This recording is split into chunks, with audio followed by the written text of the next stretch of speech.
Hey there, everybody. Welcome to this week's live training session. Hopefully, you're off to a good week so far. It's already Thursday. I can't believe it. I mean, the week is going by so fast. Um, Hopefully, yours is going off really well and got one more day to the weekend, so that's always exciting. Um, but we wanted to talk about yoga today. To me, this is something that I've discovered in probably the past 5 years or so, and I've really developed an understanding of it probably in the past year. Thanks to the pandemic and having some extra time at home, and obviously all the stress that was going on, decided to try to find a way to relieve all that. So, without further ado, we'll dive into yoga. And first, we're going to talk a little bit about what is it, the history of it, and the different forms of it. Talk a little bit about the different kinds that we now practice nowadays and what we consider modern yoga, and then some certain specifics. So this might be a little bit longer video than normal, just a heads up on that, but I definitely think it's a worthwhile topic to dive into. So obviously, with our culture the way it is, there's constant stimulation, whether we're getting emails, we're getting social media messages, text messages, TV, all these different things. And then on top of that, in past year, we talk about the pandemic and how much that has, stress that's brought into our lives. And this is where yoga is incredibly beneficial because it offers a way for you to slow down your mind and restore a sense of calm and balance within you. Um, and apparently, the I'm not the only one to have discovered this.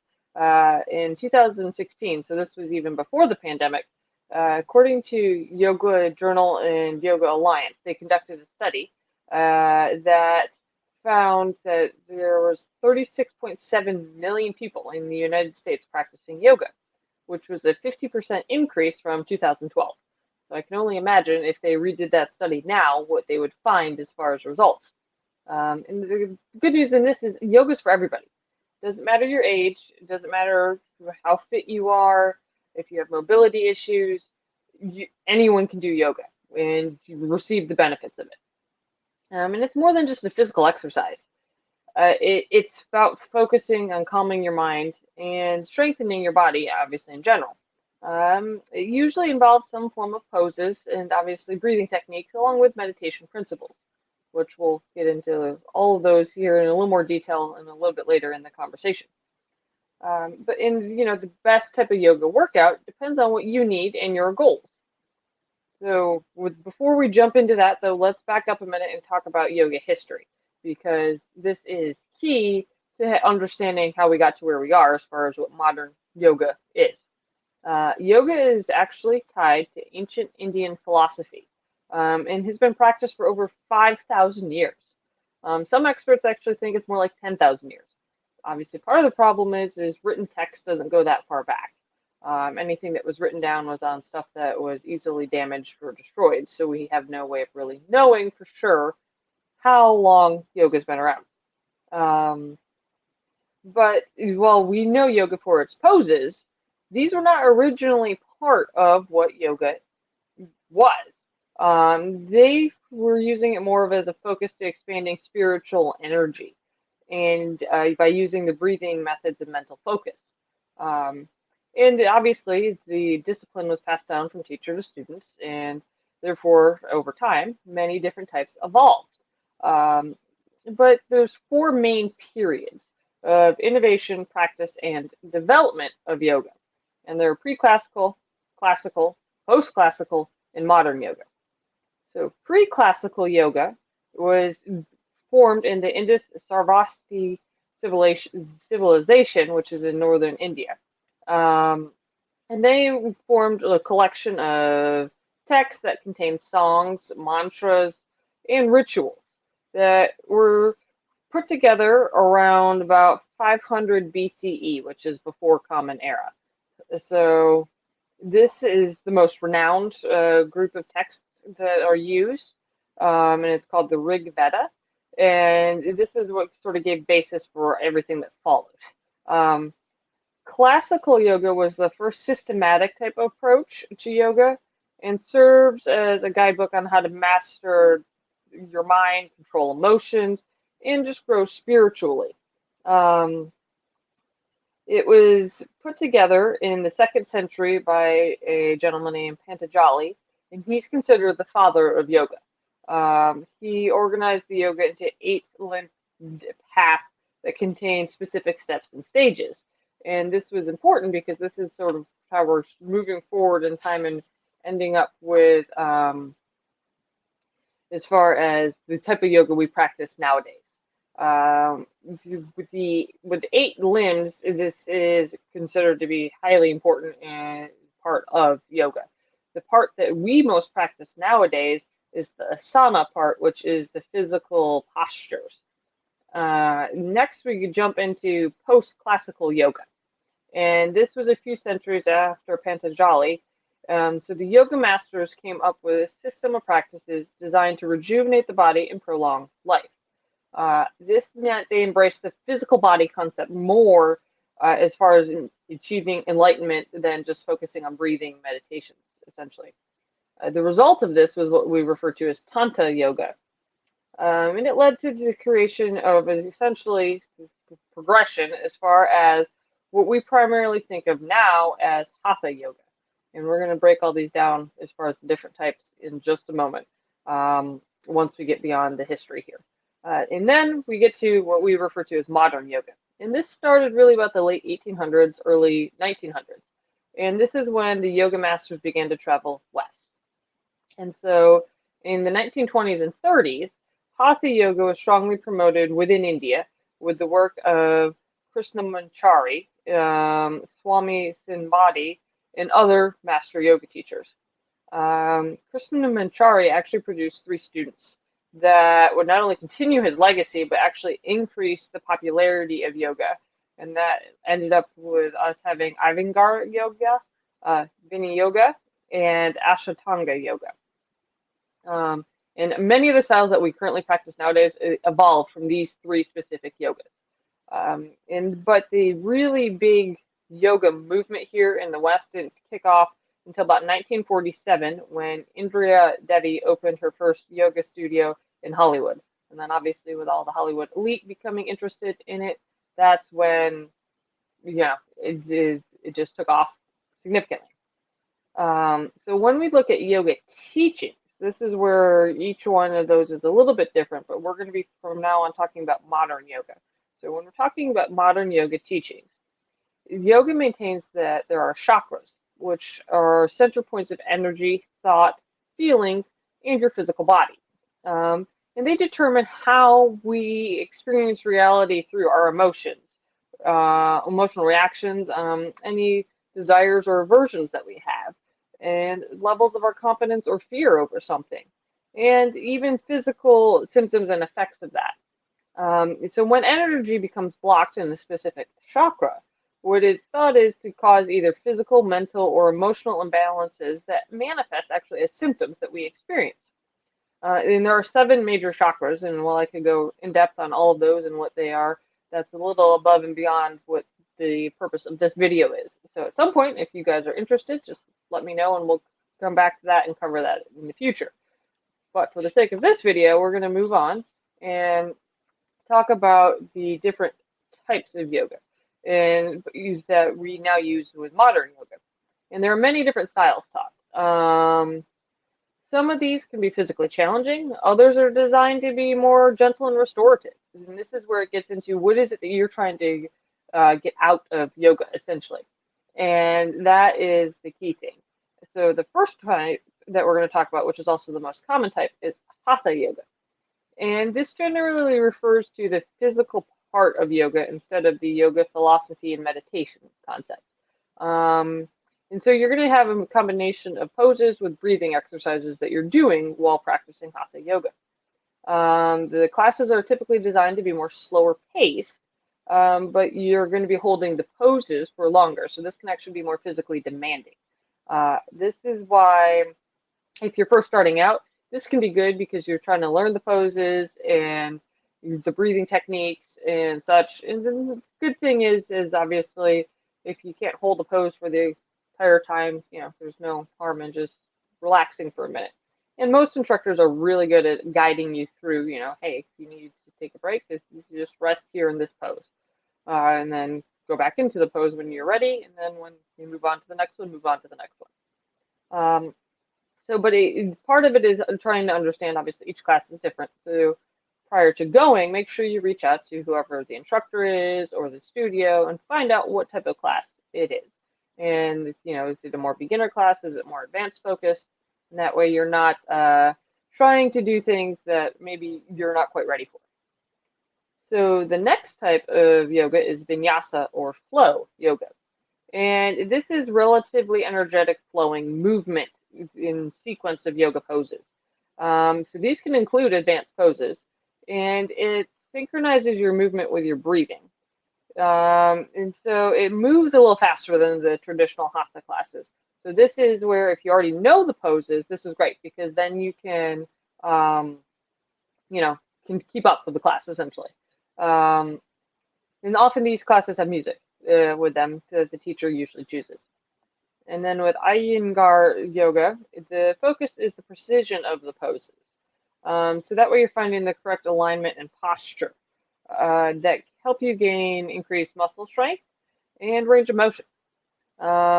This type is particularly known for using different types of props. And props can include anything like blankets, blocks, straps, ropes or bolsters, anything that sort of allows you to get into a pose that you would not be able to without those props.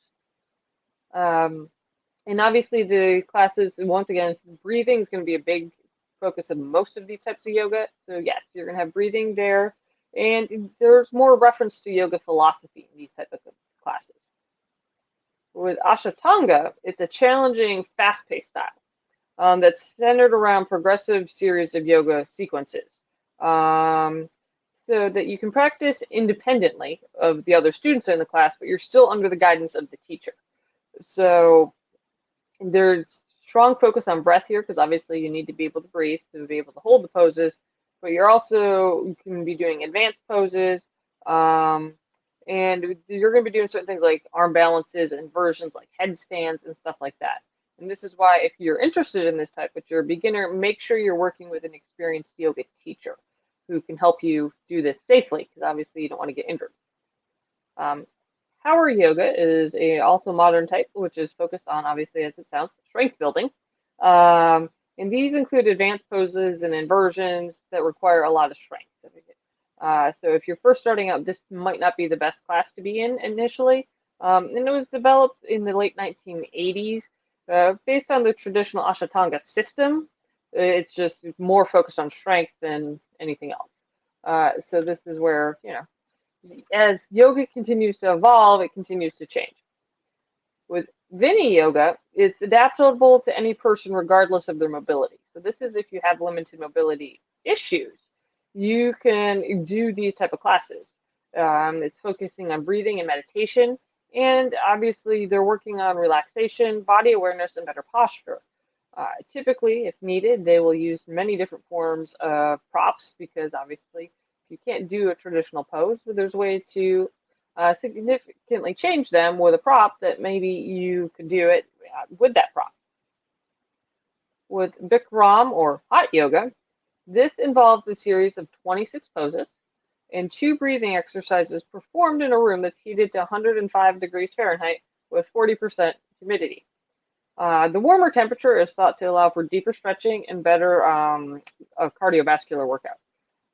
So obviously you'd be prepared to sweat in these classes, so make sure you're bringing a towel because you're going to need it. With restorative yoga, the idea is there's a few restful poses that you're holding for an extended period of time, usually 10 minutes or longer per pose.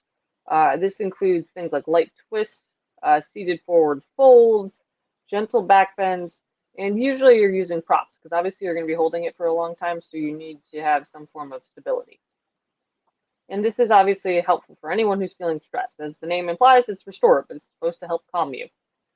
With Yin Yoga, which is also known as Taoist Yoga, the goal is to stretch the connective tissue that's around your pelvis, sacrum, spine, and knees in hopes of promoting flexibility. The poses are passive, meaning that gravity is doing much of the work, And so you're going to hold them for about 3 to 5 minutes per pose.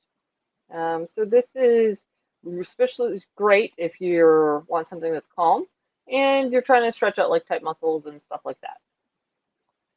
With Jivamukti Yoga, it emerged in about 1984 and incorporates the spiritual teachings and practices that focus on fast-paced flow between poses rather than the poses between themselves. So in a way, it's similar to Vinyasa, and each class has a theme that is explored through yoga scripture, chanting, meditation, asana, pranayama, and music. So if you want a little bit more physically intense class that delves really deep into the philosophy of yoga and the meditation side, this would be a type that you'd want to consider.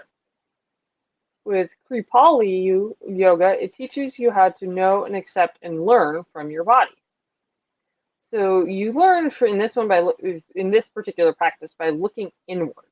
So you're usually going to begin the class with breathing exercises and gentle stretches, followed by a series of individual poses, your own poses. You're not going to be doing the same stuff as anyone else in the class.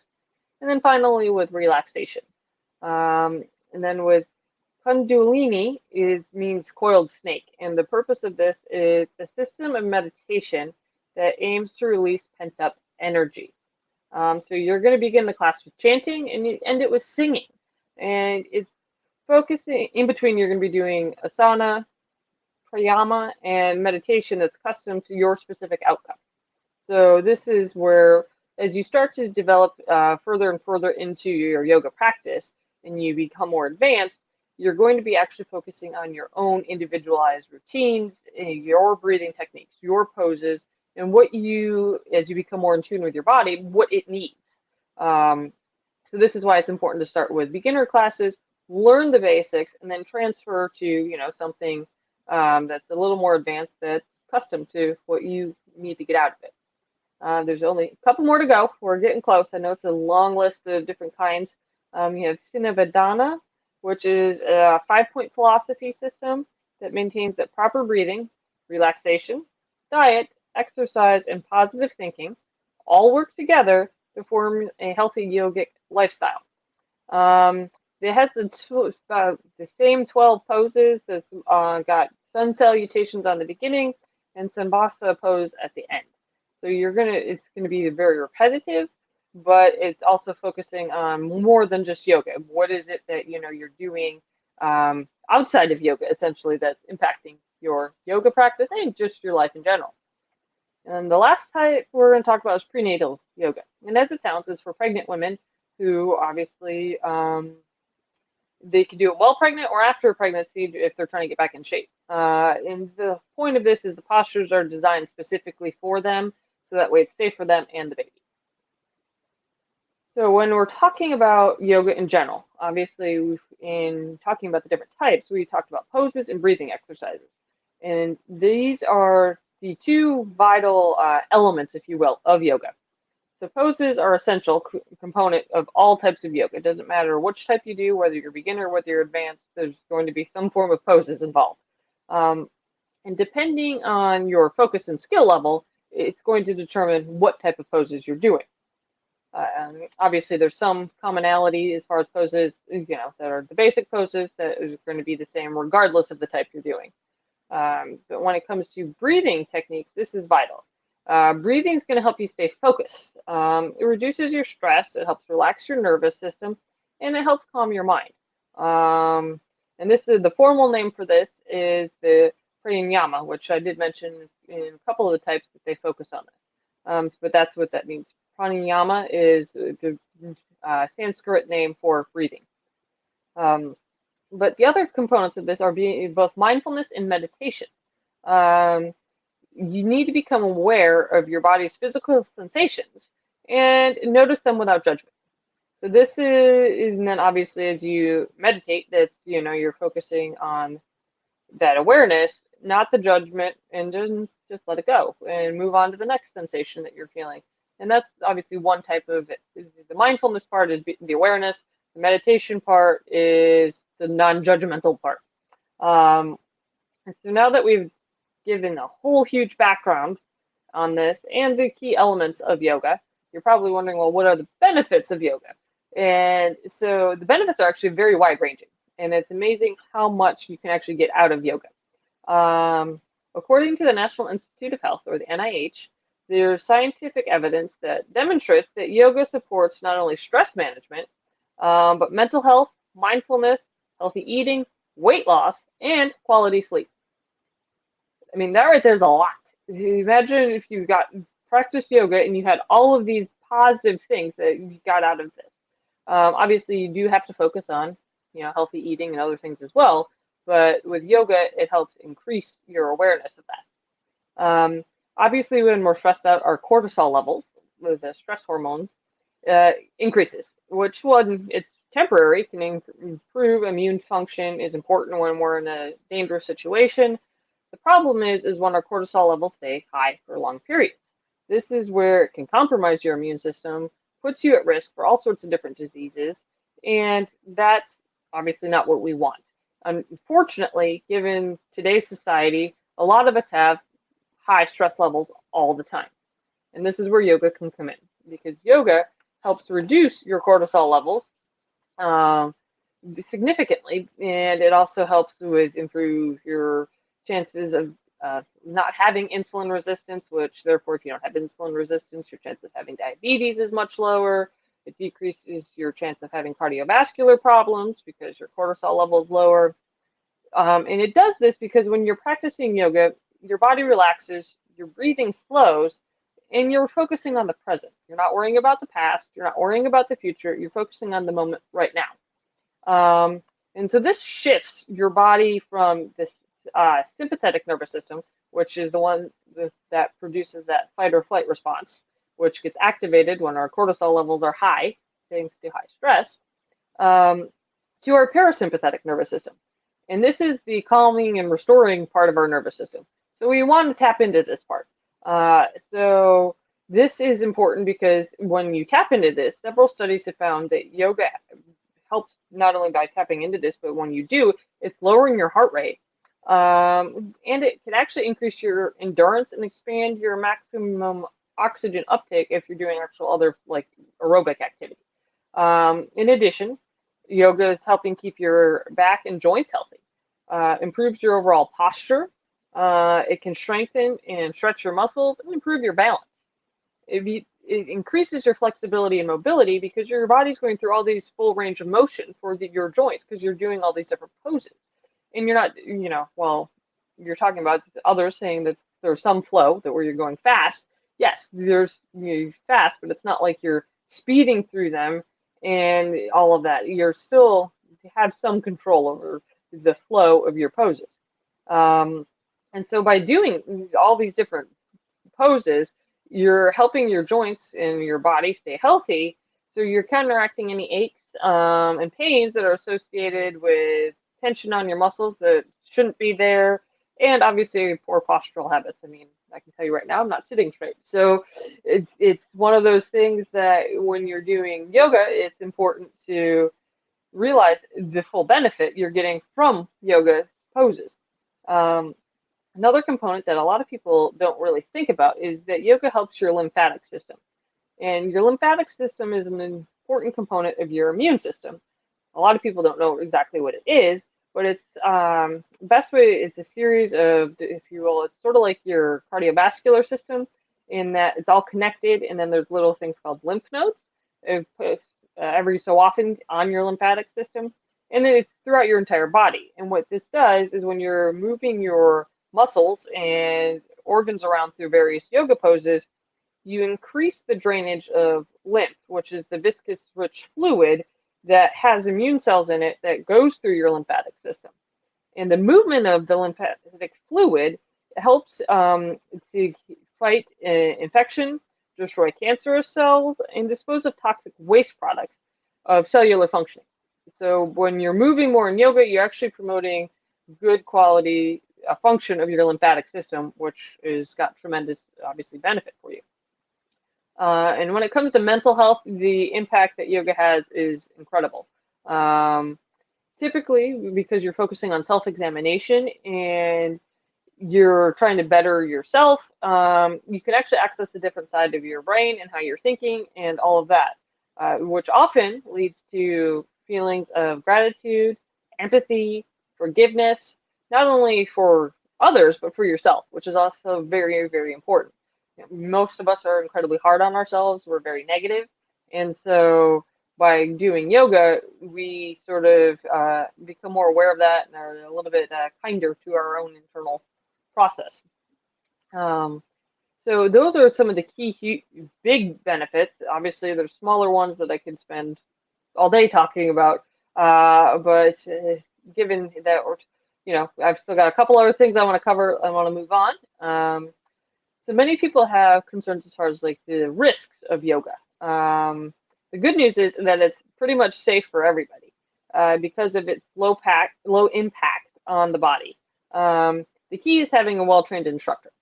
So, but it's also important to realize if you're pregnant or if you have like ongoing medical conditions such as high blood pressure, glaucoma, or sciatica, make sure you talk to your doctor before starting yoga practice because certain poses can actually increase your risk factors in if you have these conditions.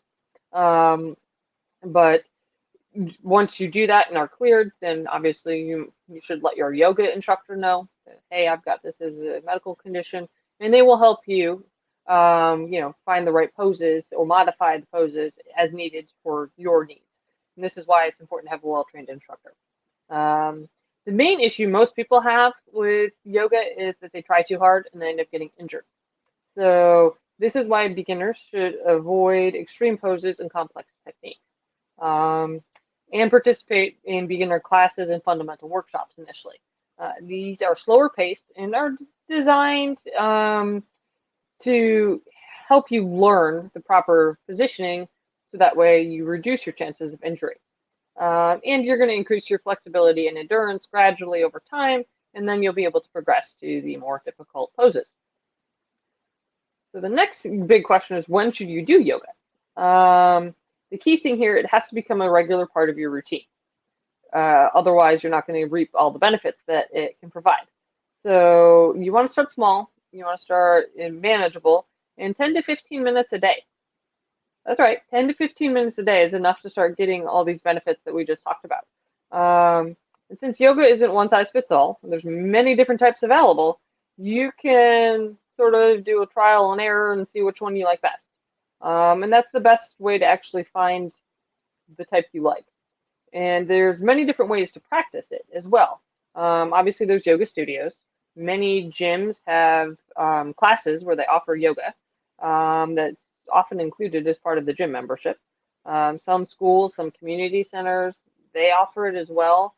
You can do it at home via online videos, which we'll talk about in just a little bit more here as far as how to select one.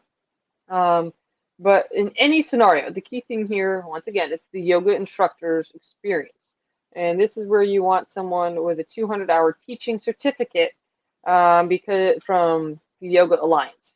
And what this is they're trained in to know how to help you get into the poses to reduce injury. And so this is true regardless of where you're practicing yoga.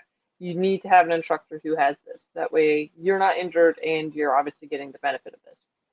When it comes to class length, that can vary. Some are 60 minutes, some are 75, some are even 90 minutes. So when you're selecting that, obviously you got to figure out which one best fits in your time. And so if you want to try yoga at home, online, essentially, there's a ton of different apps and streaming services that you can choose from. I'm just going to list the names here of some that are really good. Gaia, Yoga Glow, Yoga Today, Yoga Studio, and Kirby Yoga Studio. These are all different either apps or streaming services that you can use. And then if you wanted to further your practice, you could go to Yoga Journal, which started as an actual print publication back in 1975, but has also transitioned to having an awesome online platform that walks you through step-by-step different yoga poses, different breathing techniques, and it has some great articles as well. When it comes to budget, Yoga doesn't need to be expensive. When you're first starting out, you actually don't need to spend any money. The key thing is that if you need to use props, you can use household items. And you want to wear comfortable clothing. You don't have to have specific yoga clothing, but stuff that's not too tight and not too loose. You want to have something that allows you to the ability to move freely, but that's not going to be all in your way when you're doing different poses. Um, so as you progress, you're going to need to maybe purchase some items.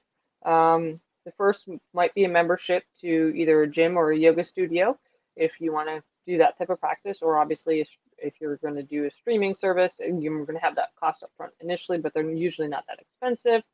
Um, and then many studios offer packages, so if you want to purchase a certain number of classes or something like that, you can do that as well. Um, Typically, on average, the cost is somewhere around $100 to $200 a month. Depends on where you live and all of that. And online yoga memberships are somewhere between $60 to $150 per year.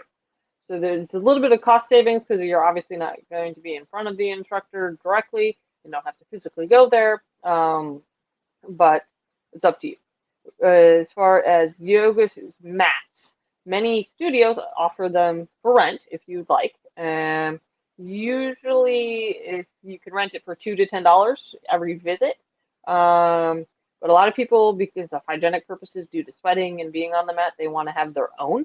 Um, and there's different materials, different densities, and stickiness as far as grip on the mat. So you can purchase them, and the range on these is huge, $15 to $200. But you can get a quality mat somewhere in the range of $40 to $60, and then you can decide, what features you want it to have, essentially. And then as you advance even further, this is where you might start to buy actual yoga props, whether it's blocks, straps, bolsters, something that you can have on hand. So that way you can continue your yoga practice at home using these devices. Um, and so, in a nutshell, initially when you're starting out, you don't have to purchase anything for yoga. And that's the great thing is that you can get started literally today and then start getting all these benefits. As far as measuring your progress, this is something that is going to be very individualized. You need to decide for you what a more advanced state is it going to be. I mean, are you measuring physical improvements such as better range of motion, ease of movement, or reduction in pain or physical discomfort? Is it increased strength and endurance? Is it better breathing techniques, better body awareness? So that's where this is so individualized. Um, so when you're starting out, it can be helpful to keep a journal. That way, you need to set a goal. What is it that you're trying to do? And then this way you can keep track. Um, and you can also ask for feedback from your instructor. You can set a target date to have a specific goal in mind that you want to accomplish it by. If you're trying to lose weight, obviously you can use the scale to see that. Or you can do before and after photos. What is it that you're trying to accomplish? First, set your goal, keep track of your progress in some format, and then, have a deadline to get to that goal by. So once you've got the foundational yoga poses and know what it is you're doing, that's when you can transition to at-home practice. Most people who are advanced yogis, they will actually practice daily. And this is where it's more a lifestyle at that point. So you will determine based off your needs, based off your body awareness, what type of yoga you need to do that day, how long it needs to be for, and then, tap into that. And this is where the more you do yoga, the more benefits you're going to see. And as far as not only physical health, but mental health, emotional health, all of that. And this is where some people initially before they transition to daily practice notice there's a difference in their yoga days versus their non-yoga days. And the more you practice it, the less that discrepancy is going to be noticeable. So this is why getting started is the initial step. Learn the basics and progress, to where it is that you want to go with yoga. I know that was a lot of information, but I felt that it was important to cover all this is one thing that I've discovered with yoga is how important it is, how much of a difference it makes. Um, the different breathing techniques or the mindfulness or the meditation that I take with me off the mat. It's not just on the mat when I'm trying to do the poses, but in everyday life. There's stressful situation, I take a moment, 30 seconds, 60 seconds, and use the breathing techniques or something along those lines to, see how um, help me refocus and take that pause. And prior to yoga, didn't have that, and there's a noticeable difference in how I feel internally. And this is why, I wanted to share this with you guys because I think it's so valuable. But anyway, thank you for sticking with me. I know it was a long, jam-packed session of information, but hopefully you found it helpful and valuable. If you guys have questions, comments, put them below, send me a message. I'd love to hear from you. Otherwise, you guys have a good rest of your week. Have a great weekend. Hopefully it's nice weather where you guys are going to be. They're calling for nice weather here. So I'm hoping to get outside and enjoy some time out there. But otherwise, I will see you guys next week. And until then, you guys stay healthy.